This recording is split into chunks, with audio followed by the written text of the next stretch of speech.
मित्रांनो, आपल्या महाराष्ट्र राज्यात सामाजिक न्याय व विशेष सहाय्य विभागामार्फत राज्यातील दुर्बल घटक आणि निराधार लाभार्थ्यांना विशेष सहाय्य योजनेअंतर्गत आर्थिक सहाय्य देण्याकरिता राज्यात संजय गांधी निराधार अनुदान योजना आणि श्रावण बाळ सेवा राज्य निवृत्ती वेतन योजना राबविली जात असते। तर या दोन्ही योजनेचे राज्यभरात जवळपास 45 लाखांपेक्षा जास्त लाभार्थी आहेत। तर या सर्व 45 लाखांपेक्षा जास्त लाभार्थ्यांसाठी एक अत्यंत महत्त्वपूर्ण आणि अतिशय महत्त्वाची अशी अपडेट आलेली आहे।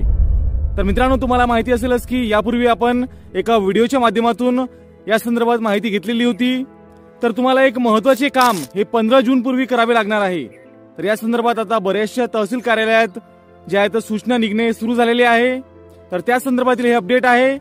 तर नेमकं हे अपडेट काय आहे सविस्तररित्या या व्हिडिओमध्ये आपण समजून घेऊयात। त्यासाठी हा व्हिडिओ शेवटपर्यंत नक्की पहा।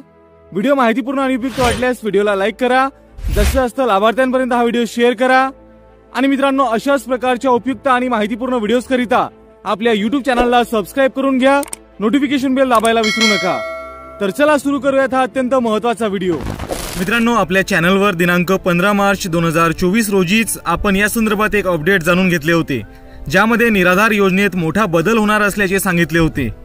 त्यानुसार संजय गांधी निराधार अनुदान योजना व श्रावण बाळ सेवा राज्य निवृत्ती वेतन योजनेमधील लाभार्थ्यांना आता थेट लाभ हस्तांतरण म्हणजेच डीबीटी द्वारे अनुदान वितरित करण्याकरिता एक नवीन संकेतस्थळ म्हणजेच वेबसाईट विकसित केलेले आहे।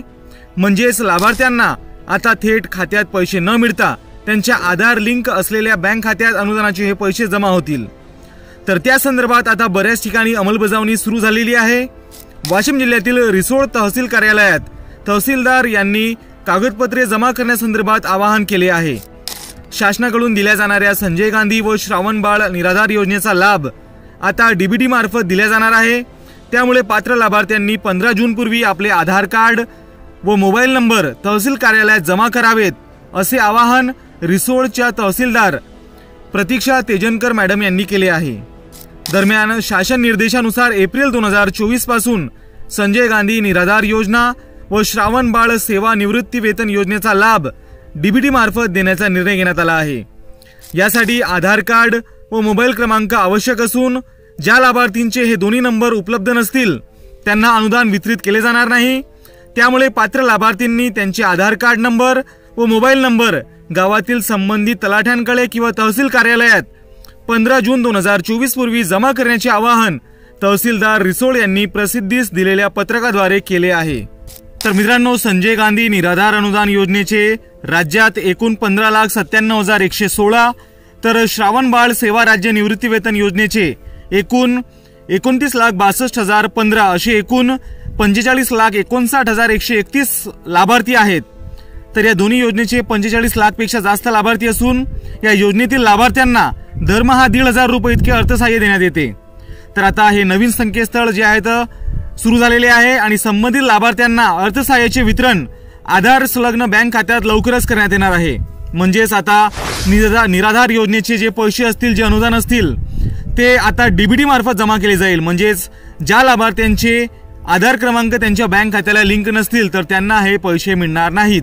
ज्या प्रकारे शेतकरी बांधवांना पीएम किसान योजना असेल किंवा सन्मान निधी योजना असेल, जी नमो शेतकरी महासन्मान निधी योजना आहे, त्या योजनेचे पैसे ज्याप्रमाणे आधार लिंक असलेल्या खात्यात मिळत असते, त्याचप्रमाणे निराधार योजनेच्या लाभार्थ्यांना सुद्धा आता डीबीटी द्वारे हे डायरेक्ट पैसे त्यांच्या आधार लिंक असलेल्या खात्यात जमा होणार आहे। तर निराधार योजनेसंदर्भातील अतिशय महत्त्वपूर्ण असे हे अपडेट आहे। मित्रांनो, हे अपडेट तुम्हाला कसे वाटले कमेंट बॉक्समध्ये नक्की कळवा।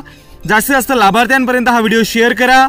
व्हिडिओ आवडल्यास व्हिडिओला लाईक करा, चॅनलला सबस्क्राइब करून घ्या, नोटिफिकेशन बेल दाबायला विसरू नका। तर आजच्या व्हिडिओमध्ये एवढंच, भेटूयात पुढील व्हिडिओमध्ये नवीन माहितीसह। आणि मित्रांनो, लक्षात असू द्या, काय असेल तुमचे प्रश्न तर कमेंट करून नक्की विचारा।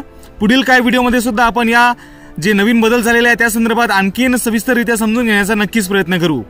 तर आजच्या व्हिडिओमध्ये एवढंच, भेटूयात पुढील व्हिडिओमध्ये नवीन माहितीसह। धन्यवाद।